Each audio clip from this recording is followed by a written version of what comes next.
I've already made a guide on how to start mining, finding copper and tin and making bronze, another guide on how to make iron from the swamps, but today we're getting into the exciting stuff. Climbing the icy mountains of Valheim, finding and mining silver, fighting off the drakes and dragons, the wolves and the werewolves. Oh my god! Wow! What's up guys, Marty here with another Valheim guide, and yep, today we're talking about silver. As always, I make content for survival, strategy and fantasy games, and currently a ton of Valheim. If you're into that, subscribe to the channel for more. Today, we are going over the following. The prerequisites to finding silver, because it's not quite clear. How to protect against the cold and avoid freeze damage. How to find and mine silver. How to make silver gear. And where to go once you're fully kitted out in silver. As always, these will be timestamped, so jump around to the questions you most want answering. First off, let's go. What do you need to start finding silver? If you were to somehow survive the mountains early in the game, you won't find silver as it's locked behind a boss, the third boss, Bone Mass. I've also got a guide for killing and finding him if you need it. But once he's down, he will drop the wishbone. And this is it's like a treasure hunting item. It's an item you've got to equip, and once you've got it on, your character will flash with green lights whenever you're near hidden treasures. And guess what? Silver is a hidden treasure. So let's get into it. Third boss down, you want to go up the mountains, but you're taking crazy damage. You've got two options, frost protection flasks or frost protection gear. Unfortunately, you're going to need frost protection to kill the mobs that you need for the frost protection gear. So you're kind of going to need to make the potions first to get the stuff you need for the equipment. So I'll cover equipment at the end of this video, so jump there if you want to see that. But first we're going to go over making the potion. So making the frost potion requires honey, which you get from beehives. I do have a guide on my channel on how to capture queen bees if you need that and you don't already have hives and honey being produced in your settlement. And I know that the potions can seem like quite a chore because they're kind of long to make. They do take a while, but they do last like 10 minutes a potion. And once it's fermented, it will make 6 potions. So you have an hour really in the mountains from doing one of these in the cauldron. So if you don't die and you do this quite efficiently, you can do everything you need in the mountains with these 6 potions. So within an hour, you should have everything you need to create frost resistance gear. So I've only ever created one set of these potions, and hopefully you will too. So let's get into mining silver. You've got the wishbone, some frost resistance potions made, and now you're ready to go mine silver. You want to run around the mountains, killing the wolves and the drakes as you find them. The stone giants don't drop anything useful. I would try and avoid them because they're kind of hard to kill and there's no reward as of yet. They drop crystals, but there's no use for them in the game right now. Maybe at the time of watching this video, they've updated that, but as of the 24th of Feb, that is not a thing. So the closer you get to silver, you will flash green lights and you will hear a buzzing noise.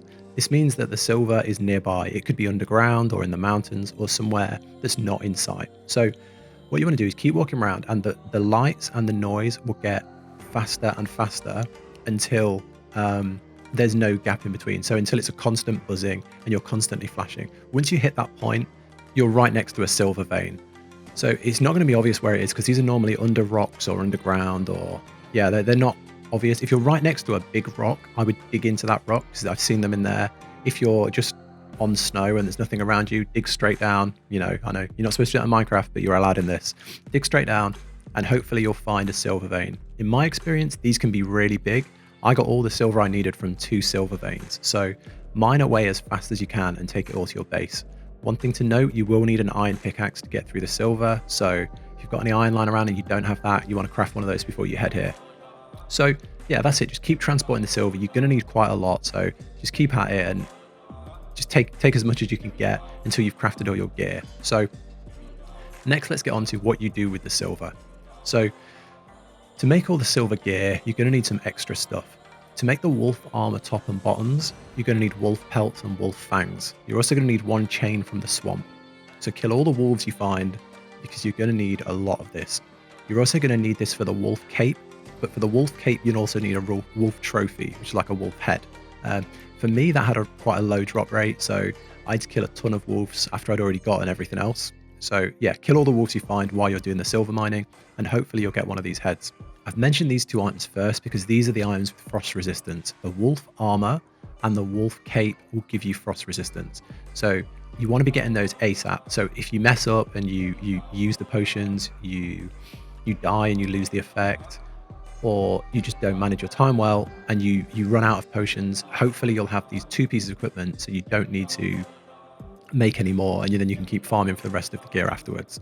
So yeah, get those 2 pieces made. One thing to note is that the frost resistance effect on your armor doesn't work when wet. So yeah, if it's raining, you're still going to take frost damage. So you can either take a frost potion as well, or just wait until the wet effect stops, or build a little hut and build a fire. Up to you. But yeah, just one thing to note. The final piece of armor, and the coolest looking in my opinion, is the Drake helmet. And this requires 2 Drake trophies. Again, I don't know why in my game, I find trophies have a really low drop rate. So kill all the Drakes you can. You're going to get attacked by a lot of them as you go around the mountains. So yeah, kill them all until you get 2 of these Drake trophies. And it's worth it because this helmet looks so cool. Other than the armor, a few things you can make. The shield is super easy. It's just silver and fine wood. And then the weapons, they don't really need anything too exciting. They need stuff from the old zones, maybe like iron or different wood types, stuff like that. But the one weapon I would recommend is the Frostner. This is a really cool weapon. It deals frost damage and it kind of makes you feel like Thor. And for that you need freeze glands and Ymir flesh. So freeze glands are from the Drakes, which you should be killing anyway. And the Ymir flesh is from Haldor the Merchant, if you've managed to find him. If not, if you don't have this, then there are other silver weapons you can make. There's a ton of silver weapons you can make. The silver sword is great as well, and that's quite easy.